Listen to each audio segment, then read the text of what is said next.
Hello and ho, ho, ho for all you celebrating. My name is Rachel Muleman. Thanks for joining me for Smart Impressions for another fabulous Tuesday with fabulous business professionals where we are unlocking business relationships one connection at a time.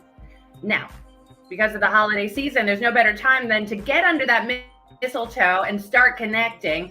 And I got no other than the top matchmaker in Dubai, Christiana Maxion. Thank you, the Dubai matchmaker. Welcome to the show. Thank you so much, Rachel, for having me. Thanks. It's good to have you here. My fellow New Yorker. Yeah, so excited to have you here. I'm going to say fellow New Yorker, which is always yeah. I always love to just throw that in. You know, it's not every day you meet a New Yorker in town, but it's always so nice when you do. So thanks for coming. Yay. I know you're a busy girl. Problem. I know you're a busy girl. Lots going on. So today I'm happy. Go. That's all that matters.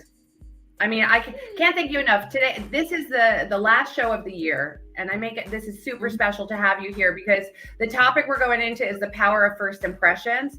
And there's no doubt you are the expert when it comes to first impressions. People are coming to you for that initial meeting, right? What are they going to do? How are they going to make it, to make those long lasting relationships? And I love that there's this parallel between human connections and in sales, in every part of sales, and really selling yourself, which is all the play that you're doing when it comes to relationships, right? And private relationships, romantic relationships. And I'm sure you're seeing anything and everything under the sun, right? Correct. Humans are humans. Any relationship you can draw so many parallels to. So I'm excited to get into what first impressions really mean in business, cool. Romantic, personal, everything. Awesome. So let's get into it, shall we? What do you got? I mean, people are doing some bad stuff out there in the field. There's no doubt. I like to highlight what's the stuff that you're like, that's cringeworthy. Oh my gosh. I mean, it's interesting, right? Because I was talking about this with somebody else, talking about how human connections have really changed since 2020 and COVID. And I feel like that time, even though it was 3 years ago, has had a great impact on people and their actual social interactions. So with that being said, things that I see all the time are when you meet somebody and you are not listening. You're just waiting for your turn to speak, which then makes the other person not feel valued in that scenario. And it's super duper easy to sniff out whether somebody is actually listening and absorbing what you're saying or just waiting for their turn to speak. Well, no doubt. Communication, that's the part, right? I mean, if you're not listening, then you're not communicating. Wouldn't you agree? Yeah. No, totally. Yeah. And I also see a lot when people first meet one another, maybe one person has an agenda or they're trying to gain something from that scenario instead of trying to add value to the other person. It's more about taking instead of giving. And that's something else that people can easily sniff at. I love that because that's 100%. I mean, we're talking the same language, yes. We're just talking to different people, but we're communicating the same way, And so when it comes to the dating world and finding people for romantic relationships, what impact can it have on, this first impression on building that relationship? Well, you never get a second chance at a first impression. You got it. And I think about I recently launched my app Maxion, and we did a huge launch party, and I remember telling my friends, investors, members, I said you only get to launch once. And it's so true. And that really goes into also the first impressions when you meet somebody, whether it's a business or a romantic relationship. And what ends up happening is, I mean, do you want me to talk about mistakes I see or things that I want people to Our audience wants to hear everything. So we got 15 minutes to talk about the good stuff. And I always like to keep it juicy, especially if there's value. So if we can identify what's bad. So if you're doing it, you better stop before the new year comes because you got new year resolution. This is a time to stop bad habits, right? So what do you got? Definitely. Like what I think too, when you relate it to like dating, is beauty gets you in the doors, but brains gets you to the top floor. And I think about it in the sense of course, like your first impression, like the first thing people see is what you look like, the physical, right? Are you groomed? It doesn't mean that you have like just about being presentable. It doesn't mean you have to be wearing designer clothing or anything like that. But good hygiene, grooming, like that is definitely a first impression that people see first. And then the second thing that they do is that they listen to you, they hear what you're saying. So going back to what I was speaking on earlier in terms of adding value to the other person instead of just trying to like get something from them is super important. And when I was first in business, reaching out, learning about the tech world, transitioning from having my matchmaking agency to then expanding into the tech world, what I was doing when I was finding other people in the tech space was reaching out to them, meeting them. And the first thing I would do when I would sit down with them is say, how can I add value to you? And everybody I said that to was like so taken aback because they were expecting for me to just like ask them for answers to things, ask them to connect me with people. And when I said first, how can I add value to you? They were like, I'm not sure. And I was like, anything, professionally, personally, think about it. And I'll give you like this one story of a guy who I said that to. And I basically helped him get his son into the second grade class that he wanted to get into for the next school year because I used to work in education. And it just so happened that I had a connection at that school. They got connected. He now is with that second grade teacher. So think about out of the box ways that you can help somebody and offer that to them, because when you're adding value to them, they're also going to be more likely to add value to you.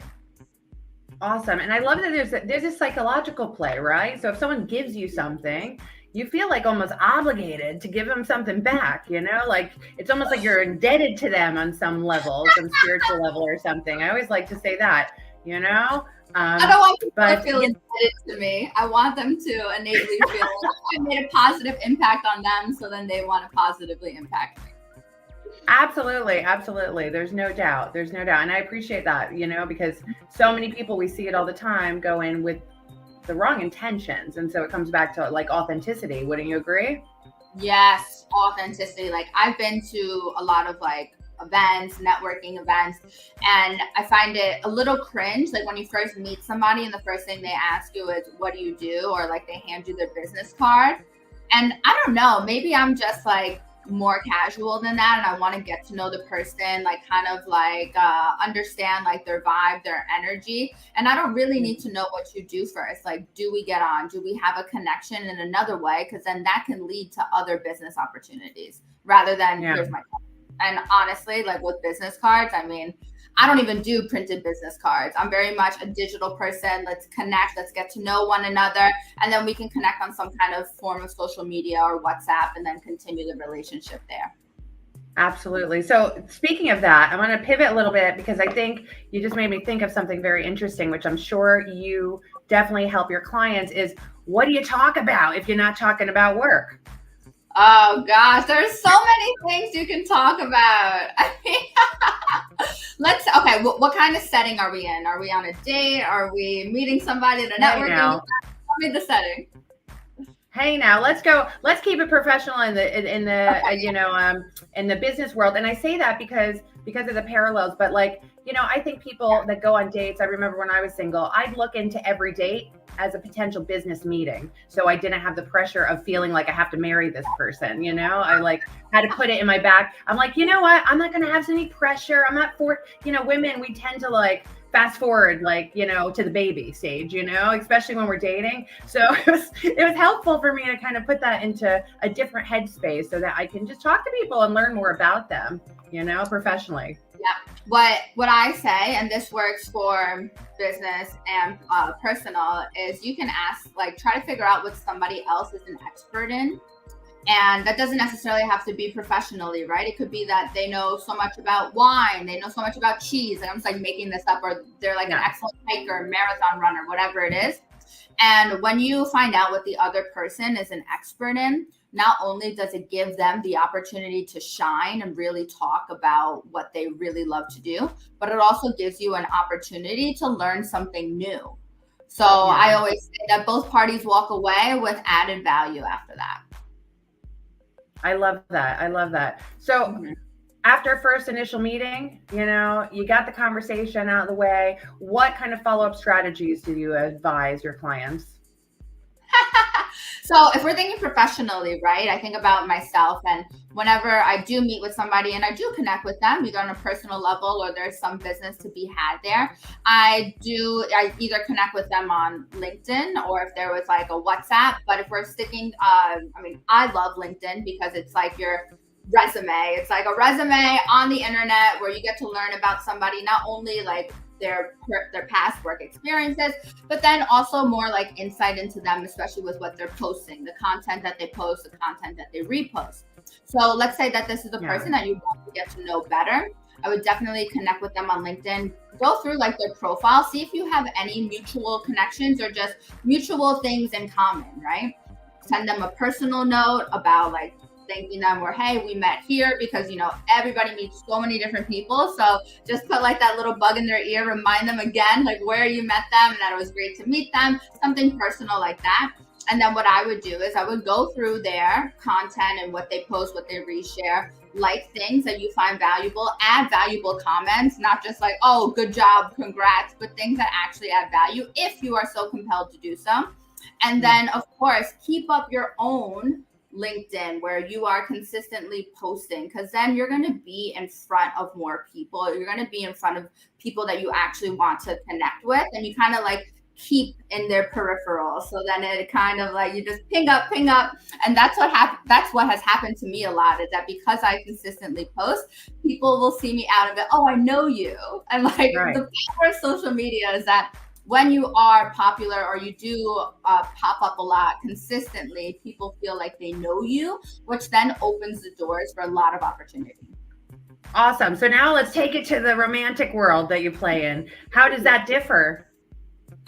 Oh gosh, so different. No, Yes, I mean, like there are so many scenarios like to play out when it comes to the romantic world, and I think that when you are in a relationship or starting a relationship with somebody, you really need to be a very good read of the room. What kind of energy and effort is the other person putting in? Being able to match that, being able to analyze that, reflect that. That's all important. So there's not one answer, one size fits all kind of thing. But yeah, you just have to be a good read. Yeah, you got to be able to be sensitive to the situation, right? I always say, like, read a body language book if you want to get a good read. That's a good insight to what the person's thinking, right? Yes, definitely. Powerful. Powerful. I'll talk to another expert about body language a little bit more in depth. We got 2 minutes left. Too much good stuff to talk about, right? But I do want to get some tips and tricks for our audience that they can start implementing in the new year, and 3 top things that you think are the most valuable that they should be focusing on and really adjusting, learning, and really, driving forward for their relationships in the coming year. Yes, definitely. Number 1, like the first thing that people see is you. It's the physical. So it's all about being presentable, like well-groomed, hygiene, obviously. Like there are so many times that like I walk into a room and I notice the people that aren't well-groomed, and I don't think that that's good. Like even just like brushing your hair, like brush your hair, like that's it. Nails. I look at people's nails so much, men and women, because that gives me a really strong indicator of their hygiene. I think like those are like the easy things that you can do as well.